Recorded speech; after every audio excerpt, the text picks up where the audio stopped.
The world is slowly transitioning into this new normal state, and from what I've seen about the studies made, it seems like people want to stay working at home about 2 to 3 days a week on average. This means that we're slowly transitioning into a new meeting era with hybrid meetings instead of the in-person meetings we had before the pandemic, and we're transitioning away from those only online virtual meetings that we've had for the last 1.5 years. And just as quickly as we transferred to digitally, we're now going to have to transfer into doing hybrid meetings to cater to both people being in the room in the office and to those people participating through a digital meeting platform like Microsoft Teams or Zoom. So that is what we're talking about today. The best way to set up hybrid meetings, both connected to hybrid meeting best practices and also according to the right setup, especially if you don't have the right meeting technology to help you.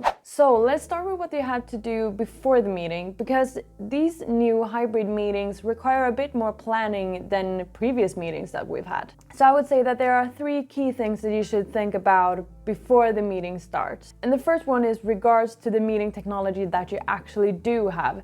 Sometimes you have really good video equipment or sound equipment, and the first thing you need to do before the meeting is to make sure that you know how it all works. So ask for a run-through of the meeting technology if that's what you need to, or just book some time in advance in the room so that you can see how the technology works and so that you'll be able to solve any problems that might come up during the meeting. That's just a really good thing in general, to just have the room a little bit before the meeting starts so that you can plan out everything in advance and set up everything the way that you need to. The second thing that you should have thought out before the meeting is to make sure that you will have a stable internet connection, because believe it or not, this is so crucial and it's so hard to solve on the spot if the internet connection is bad and you haven't thought about a plan B before the meeting actually starts. So make sure that you have that internet connection really stable before the meeting starts. The third thing that you should plan before the meeting starts is to make sure that if you include any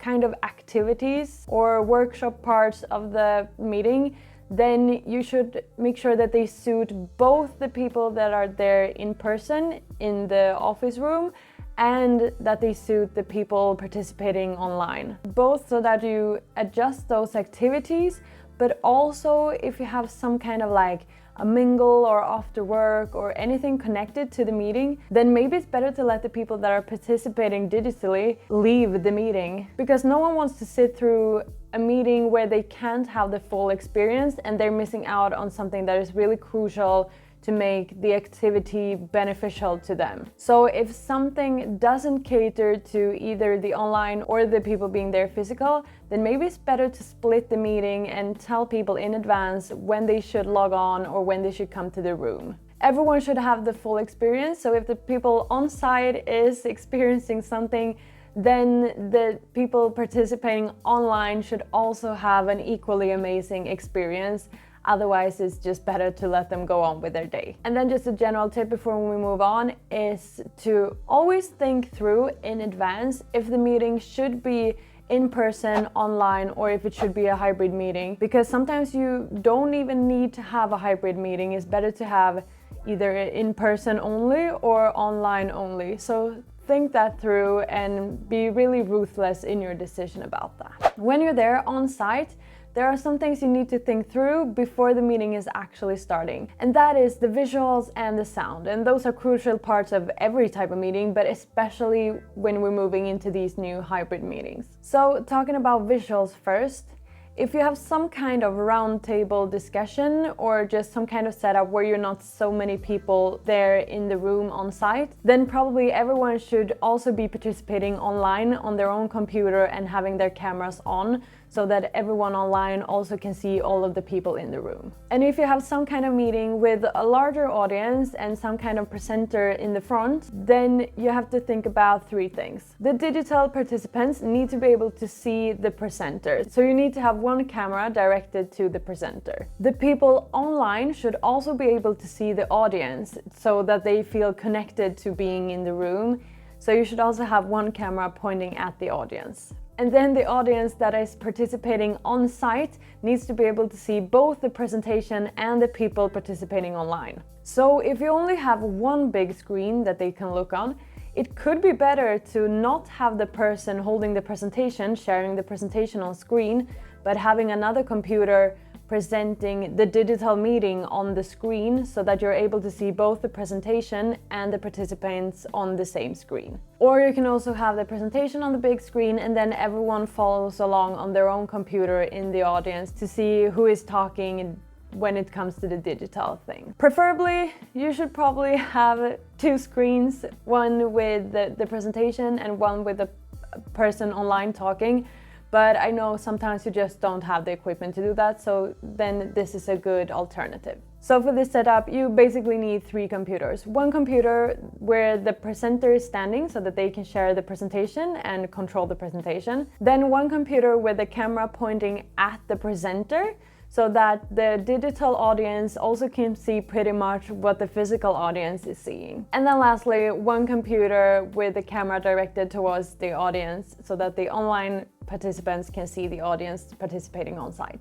Then the next part you need to be thinking about is the sound. You need to make sure that everyone can hear you. And even if you don't have any fancy meeting equipment, you probably have one of these that you can use. I think pretty much every office has some kind of sound technology to improve your digital meetings. So you need to make sure that everyone can hear everyone. And if you're having a setup with several computers and several cameras, you need to make sure that only one computer has both the mic on and the speakers on, and all of the other computers should be muted and don't have any sound coming from their speakers so that you avoid any sound problems. You should also try to have a mic set up so that everyone online can hear both the presenter and if anyone in the audience is asking questions. So try to make sure that absolutely everyone can hear everyone. Then another thing that you should prepare before the meeting, if you are the presenter or if someone else is the presenter, to make sure that another person is keeping track on what is happening in the chat in the digital meeting. So that person can speak out if someone online is saying that the sound quality is too bad, or if something is happening, or if anyone has any questions that they're not comfortable with asking out loud while participating digitally. So it's really good to have one person just dedicated to keeping track of the chat. As you can hear, there are a lot of things that you should prepare before the meeting.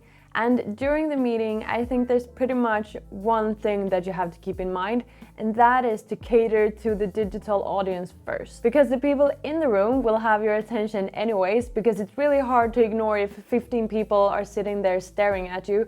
But it's really easy to forget that 100 people are participating digitally. So you need to always have a digital first mindset. So some examples that you can do this is that when you ask questions, maybe you should focus that question to the digital audience first so that someone there answers and gets the conversation going. Or it could be that if something happens in the room, someone falls off their chair or spills a drink over them or something else funny happens, then you should be informing the people online what is happening and why everything is stopping up. Also, if you haven't got a good sound setup, you should cater to your digital audience first by making sure that they understand everything that is happening. So if someone far back in the audience that you know that the digital audience can't hear is asking a question, you should always repeat that question or in some way repeat what they said so that everyone knows what is happening. If you like the video, I would love it if you would join my community here on YouTube by subscribing.